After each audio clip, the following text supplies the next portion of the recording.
साथीहरू सबैजनालाई नमस्कार। आज चाहिँ म भोटी सिरियलको चाहिँ अर्को नयाँ एपिसोड लिएर आएकी छु।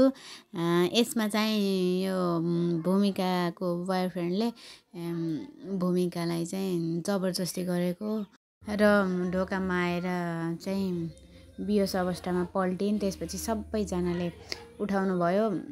भुन्टी र चाहिँ भुन्टीको बुढो चाहिँ बाहिर गएर आउँदै थिए अनि भुन्टीको बुढाबुढीले पनि उठाए अनि बल्ल बल्ल तिनको आँखा खुल्यो। त्यसपछि चाहिँ सबैजनाले सोध्नुभयो के भयो भनेर। अनि मलाई केही भएको छैन भनी। अनि त्यतिकैमा एउटा दिदी आएर फेरि यसो भन्नुभयो के तिमीलाई के भएको मलाई राम्रोसँग थाहा छ, तर यो भूमिकाले ढाँटेकै छ नि त हैन। सबैजना दङ परे। तिमीलाई के भएको तिम्रो परिवारको अगाडि म भन्देऊ के भन्न खोज्नु भएको हो तपाईले? अब नचाहिने कुरा गर्नुहुन्छ भन्छ अझ आफै। मलाई के त भएको छैन। तर यो भूमिकाको त बेहोरा त छैन के। तिम्रो बारेमा मलाई के थाहा छ जस्तो छ? के हो साँचो भनेर सोध्दा पनि यी नानी हेर्दा मात्रै सोधियो कहीँ नभएकी उत्ताउली छिन्। यिनलाई मैले देखेदेखि कहिले एक्लै देखी छैन।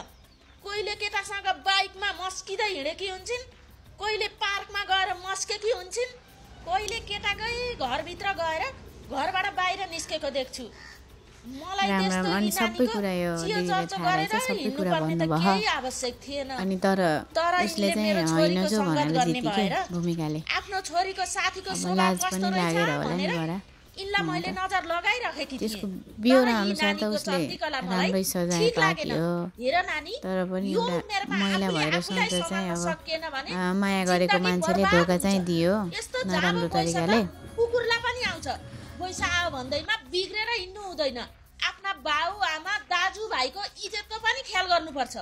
छोरी मान्छेलाई इज्जत जोगाएर हिँड्न धेरै गाह्रो हुन्छ। एकचोटि गएको इज्जत फर्केर आउँदैन नानी। तिमीलाई त्यही केटाले होइन यो अवस्थामा पुर्याएको। अब समाजमा कसरी मुख देखाएर हिँड्छौ? मैले त सोचेकी थिएँ यो घरमा यी नानी एक्लै भाडामा बस्दिरहेछन्, आफूलाई सम्झाउने बुझाउने मान्छे कोही नभएर यसरी छाडा भएर हिँडेकी होलिन् भनेर।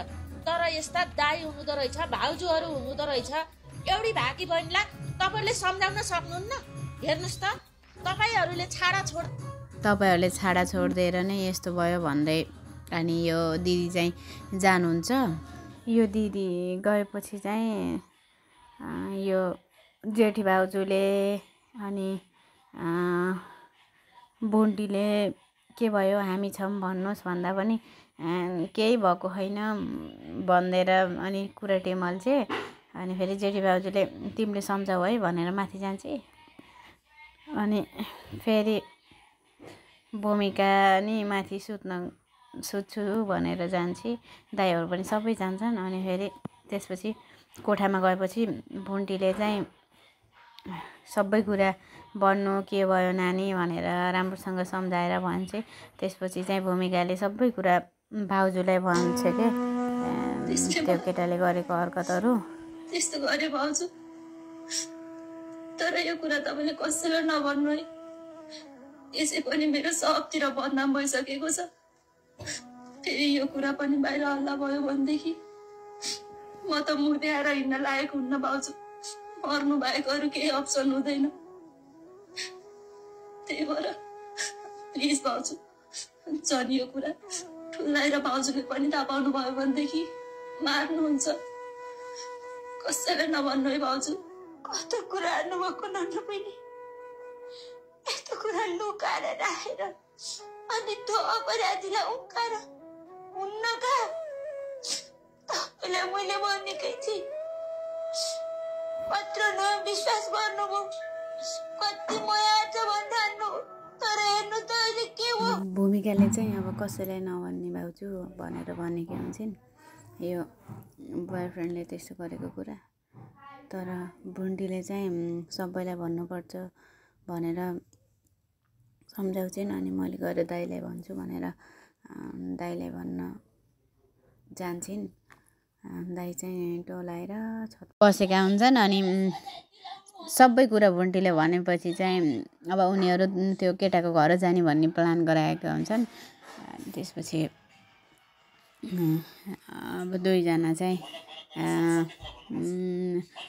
दिदी के अरे भोन्टी भूपेन्द्र र त्यो बहिनी चाहिँ तीनजना भएर जान्छन्। त्यसपछि आजको भाग चाहिँ त्यति छ। अबको भाग चाहिँ के आउने हो हेर्दै जाऊँ है त। कसलाई मनपर्छ भोन्टी लाइक कमेन्ट सेयर सब्सक्राइब गरिदिनु है मेरो च्यानल।